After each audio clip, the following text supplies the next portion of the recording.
అందరికీ నమస్కారం. Welcome to my channel.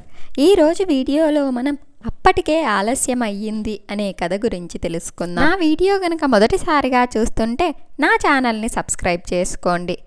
మా ఇంట్లో అమ్మ, నాన్న, నాన్నమ్మ, అన్నయ్య మరియు వదిన 6 ఉంటున్నాం. మా బాబాయ్ కూతురు పెళ్ళి ఉండడంతో అందరూ చాలా రోజుల తర్వాత ఊరికొచ్చారు. అదృష్టమో యాదృచ్ఛికమో అందరూ ఒకచోట చాలా రోజుల తర్వాత మళ్ళీ ఇలా కలుసుకున్నారు. బరువు బాధ్యతల అమ్మకి కొత్తేమీ కాదు. కాకపోతే అందరి రాకతో ఇంకాస్త బరువు, ఇంకొన్ని బాధ్యతలు అదనంగా చేరాయి. రోజు పడుకునే తన నిద్రలో 1 గంట తక్కువయ్యింది. చేసే పనుల్లో శ్రమ పెరిగింది. సాయం చేసే చేతుల కోసం అమ్మ ఎదురు చూడదు. ఆకలిని పట్టించుకోదు. కానీ అందరి ఆకలి గుర్తిస్తుంది. అంతా వడ్డించాక మిగిలితే తింటుంది. లేకుంటే ఆకలి లేదని అబద్ధం చెబుతుంది. నేనంతా గమనిస్తూనే ఉన్నా. ఇదే సమయంలో ఒకరోజు అమ్మకి, నాన్నకి చిన్న గొడవ. దాంతో నాన్న అమ్మతో మాట్లాడడం మానేశాడు. కానీ అమ్మ కన్నీళ్లు నాకు మాత్రమే కనిపించాయి. అమ్మ చాలా అమాయకురాలు. పిల్లలు, భర్త తప్ప వేరే ప్రపంచం తెలీదు తనకి. ఆ రోజుల్లో చదువు లేదు. నాన్నంటే చాలా ఇష్టంతో పెళ్లి చేసుకుంది. వరసకి 2 బావా మరదల్లే. పెళ్ళైన కొత్తలో నాన్నకింకా ఏ ఉద్యోగం లేకపోవటంతో తాతయ్య మిమ్మల్ని పోషించడం ఇంకా నా వల్ల కాదని పెద్ద గొడవ చేశాడు. అన్నయ్య చంటి పిల్లాడు. వాడికిదంతా తెలీదు. ఒక్క ఆకలి వేస్తే ఏడుస్తాడంతే.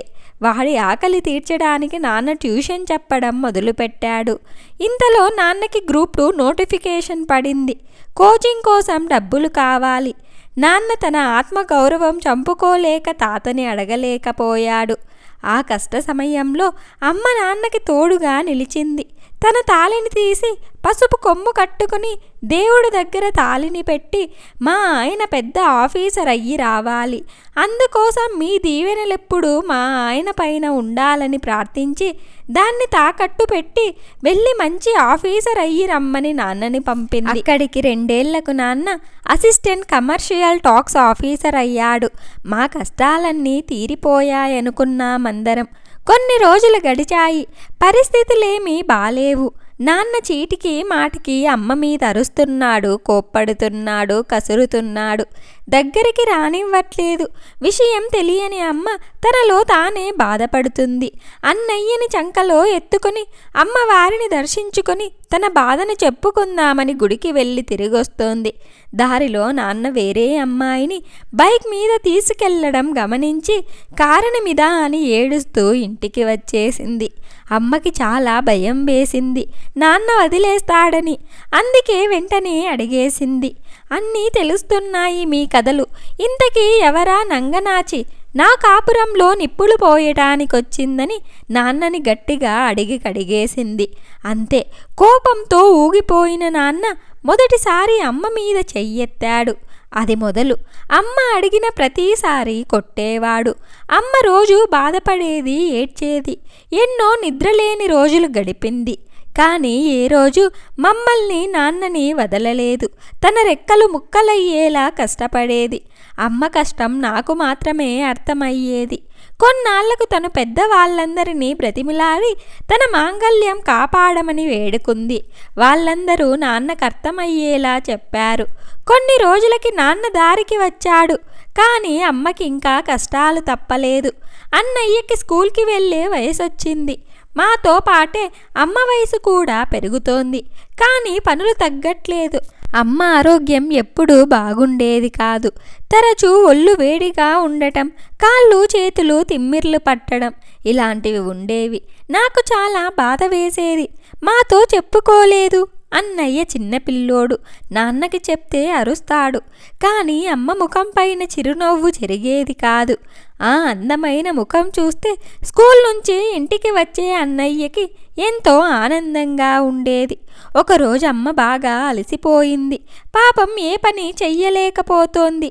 నోరు తెరిచి నాన్నని కొంచెం కష్టంగా ఉంది, పని ఎక్కువ అవుతుంది, పిల్లల బట్టలు మీ బట్టలు ఉతకాలి, మీకు పిల్లలకు వంట చేసి త్వరగా కట్టాలి, నా ఆరోగ్యం కూడా కాస్త మంచిగా ఉండటం లేదు ఈ మధ్య, ఒక వాషింగ్ మిషన్ కొంటే కొంత సాయం అవుతుందని అడగలేక అడిగింది. దానికి కస్సుమని పాము బుసకొట్టినట్టు పైకి లేచాడు నాన్న. వచ్చే సంపాదన పిల్లల చదువులకే సరిపోవటం లేదు. ఇప్పటికిప్పుడు వాషింగ్ మిషన్ అంటే ఎంతవుతాదో తెలుసా నీకు? అయినా నువ్వు కొత్తగా కోరికలు అడగటం మొదలుపెట్టావే. నేను పిల్లాడు స్కూల్కి వెళ్ళాక నీకు పనేముంటుంది? త్వరగా పనులన్నీ పూర్తి చేసుకుని కాసింత విశ్రాంతి తీసుకో అని చెప్పి నాన్న చేతులు దులిపేశాడు. దానికి అమ్మ బాధని తనలోనే దాచుకొని పిల్లల చదువు ముందు నేను సర్దుకుపోతా అనుకుంది. కానీ అమ్మ బాధ నాకు అర్థమయ్యింది.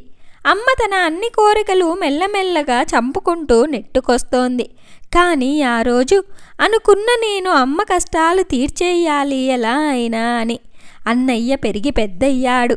అమ్మ శక్తికి మించిన పని చేస్తోంది. కానీ తన ముఖంలో అది కనపడనివ్వదు. తన సంతోషమంతా కుటుంబమే. నచ్చిన వంటలు వండేది. బాగున్నాయన్న ఒక్క మాట కోసం తన ప్రాణం ఎదురు చూసేది. ఇంతలో అమ్మ తగ్గిపోవటం నేను గమనిస్తూ ఉన్నా. ఒకరోజు కళ్ళు తిరిగి పడిపోవటంతో వెంటనే హాస్పిటల్కి తీసుకెళ్లారు. అమ్మకి మధుమేహం వచ్చిందని డాక్టర్ చెప్పాడు. దాంతో చిన్నప్పటి నుంచి అమ్మకి అన్ని రుచులు చూపించాలన్న నా కల చెదిరిపోయింది. కానీ అప్పటికమ్మ అలసిపోలేదు. కొన్నాళ్ళకి ఇంట్లో పరిస్థితులన్నీ చక్కదిద్దుకున్నాయి. నాన్నకి జీతాలు బాగా పెరిగాయి. పెద్ద ఇల్లు కట్టుకున్నాం. అందరికీ పెద్ద ఇల్లు కనిపిస్తుంది, కానీ నాకు మాత్రమే అమ్మకు పెరిగిన పని కనిపిస్తోంది. ఇంట్లో నాన్న మాటే జరగాలి. అందుకే ఇల్లు నాన్నకి నచ్చినట్టే కట్టారు. కానీ ఆ ఇంటి కోసం పనిచేసిన పని వాళ్ళని అమ్మ కడ్న బిడ్డల్లానే చూసుకుంది. ఏ రోజు ఎవరికి ఏ లోటు చెయ్యలేదు. అలసిపోయారంటారని తెలిసి మధ్యాహ్నం నిమ్మరసం కలిపి తీసుకెళ్లేది. ఇంట్లో పనులు చేసేది. మళ్ళీ సాయంత్రం అయితే అందరికీ టీ చేసి తీసుకెళ్లేది.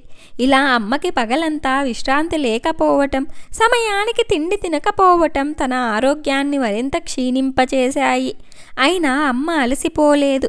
ఇంతలో ఆనందకరమైన విషయం, అన్నయ్యకి పెళ్లి కుదిరింది. అమ్మకు చెప్పలేనంత ఆనందం కళ్ళల్లో నాకు కనిపించింది. పిల్లలే ప్రాణంగా బ్రతికే అమ్మ కదా. ఈ ఆనందంతో తన ఆరోగ్యం కోసం బెంగపడలేదు. మరింత ఉత్సాహంతో వచ్చిపోయే చుట్టాలతో ముచ్చట్లాడుకొని అలసట లేకుండా పనిచేసింది. అయినా అమ్మ అలసిపోలేదు. వదిన వస్తే అమ్మకి సాయంగా ఉంటుందని అనుకున్నా. అన్నయ్యకి హైదరాబాద్లో ఉద్యోగం వచ్చింది. వాళ్ళు హైదరాబాద్ వెళ్ళవలసి వచ్చింది. మళ్ళీ అమ్మ బోసిపోయింది. అమ్మ మళ్ళీ ఒంటరైపోయింది. అమ్మ నవ్వులు బోసిపోయాయి. మళ్ళీ ఆరోగ్యం క్షీణించడం మొదలయ్యింది. కానీ ఆరోగ్య విషయాలేవి మాతో చెప్పేది కాదు. నాన్నకెప్పుడో చెప్పడం మానేసింది, పట్టించుకోడు అని. తర్వాత కొన్నాళ్ళకి ఇప్పుడిలా మళ్ళీ అందరూ కలుసుకున్నారు. కానీ ఏదీ మారలేదు. వంటగది ఇంకా పరిగెడుతూనే ఉంది. తర్వాత రోజుల్లో నాన్న వాషింగ్ మిషన్ కొన్న అమ్మకి చేతులతో ఉతకడం అలవాటైపోయింది. చేసే పనులు పెరిగాయి. అందరి రాకతో రాత్రి అయితే చాలు అమ్మ ఒడికి చేరుతా నేను. అన్నయ్య వదిన అమ్మ చుట్టూ చేరి కబుర్లు చెప్పడం చాలా బాగుండేది. అప్పుడు అమ్మ కళ్ళల్లో ఒక ఆనందం నేను గమనిస్తూనే ఉన్నా. ఒకరోజు అమ్మ కాళ్ళల్లో రక్తం గూడు కట్టడం నేను గమనించా. అయితే అమ్మ అది మట్టి అని అందరినీ నమ్మేలా చేసింది. కానీ నాకెక్కడో అనుమానం, అమ్మ అబద్ధం చెప్పిందని. అదే రోజు రాత్రి అన్నయ్య తలని నెమురుతూ, నీ భార్యని బాగా చూసుకో. ఆడపుట్టుగా అంటేనే కష్టాలతో పుడతాం, కష్టాలతో బతుకుతాం. మేమంటే అందరికీ లోకువే. ప్రాణంగా చూసుకునే భర్త దొరికితే మాకా కష్టాలన్నీ కనిపించవని ఆ రాత్రి అన్నయ్యకి చాలా మాటలు చెప్పిందమ్మ. నేనన్నీ వింటూనే ఉన్నా. ఆ మరుసటి రోజే హఠాత్తుగా ఉన్నట్టుండి ఒక్కసారిగా కుప్పకూలిపోయిందమ్మ. అంతా త్వరగా అమ్మని హాస్పిటల్కి తీసుకెళ్లారు. అయినా అప్పటికే ఆలస్యమయ్యిందని డాక్టర్ చెప్పాడు. తనకి బ్లడ్ క్యాన్సర్ అని ఇన్నాళ్ళు మీ ఎవరికి చెప్పకుండా తనలో తానే కృంగిపోయేదని, ఎప్పటినుంచో పోరాడుతుందని, ఇదంతా కేవలం నిర్లక్ష్యం వల్లనే జరిగిందని డాక్టర్ చెప్పాడు. అమ్మ పూర్తిగా అలసిపోయింది. జీవితంలో ఎలా అనుభవించింది? తన జీవితంలో పేద ఇంట్లో పుట్టి చిన్నప్పుడు కష్టపడింది. పెళ్లి చేసుకున్న రోజు నుంచి ఈ రోజు వరకు కష్టపడుతూనే ఉంది. అమ్మ లేని రోజులు మొదలయ్యాయి. నాన్న బయట నుంచి వచ్చి, పిల్ల ఈ కూరలు తీసుకెళ్ళు లోపలికని అరిచి, లేదు కదా అని దిగులు చెంది వచ్చి కూర్చున్నాడు. అటు నుంచి టీ అందించి టిఫిన్ రెడీ చేసి స్కూల్కి వెళ్ళటానికి బట్టలు ఇస్త్రీ చేసి ఎప్పుడు గలగలా మాట్లాడే అమ్మ లేకపోవటం నాన్నకి అమ్మ విలువ ఏంటో తెలుస్తోంది ఇప్పుడు. ఒంటరిగా పడుకోవటం, అయితే బయట తినడం, లేకుంటే నాన్నమ్మ ఏమన్నా వండితే తినటం, అన్ని పనులు తానే చేసుకోవటం. ఇకపై అమ్మ లేదు, రాదు అని గుర్తించాడు నాన్న. కానీ అమ్మ నా దగ్గరకు వచ్చేసింది. నేనేడో నెలలో ఉండగానే అమ్మ నా కడుపులో ప్రాణం వదిలేశాను. ఆ రోజు నుంచి అమ్మ లేకుండా ఒంటరిగా ఉన్నాను. ఇన్నాళ్ళు అమ్మ కష్టాలు చూసినా ఏం చెయ్యలేని నిస్సహాయ స్థితిలో ఉండిపోయాను. ఇప్పుడు అమ్మ ఉంది నాకు. నాకమ్మ లేని లోటు తీర్చడానికి అమ్మ నా దగ్గరికి వచ్చేసింది. ఈ భూమి మీదకు వచ్చి ఉంటే నేనందరిలానే అమ్మ విలువ, అమ్మ కష్టం గుర్తించలేకపోయేవాన్నేమో.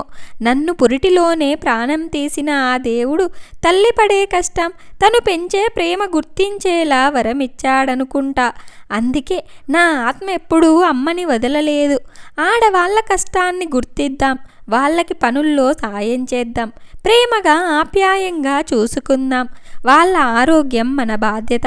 వాళ్ళు బలంగా ఉంటే మనం ఆరోగ్యంగా ఉంటాం. మా లాక్డౌన్ సమయంలో మా అమ్మ పడే కష్టం చూసి తనలా ప్రతి ఇంట్లో ఒక అమ్మ ఉంది. పనిలో సాయం చేసి ఇంకో చెయ్యి తోడైతే తనకన్నిట్లో మగాడండగా ఉన్నాడు అని చెప్పే నా ప్రయత్నమే ఈ కథ. ఈ కథ ఇంతటితో ముగిసింది. ఇంత మంచి కథను మనకు అందించిన కిషోర్ గారికి ధన్యవాదాలు. వీడియో కనుక మీకు నచ్చినట్లయితే ఒక లైక్ చేసి స్టోరీ ఎలా ఉందో కామెంట్ చేయండి. నా ఛానల్ ఇంకా సబ్స్క్రైబ్ చేసుకోకపోతే వెంటనే సబ్స్క్రైబ్ చేసుకోండి.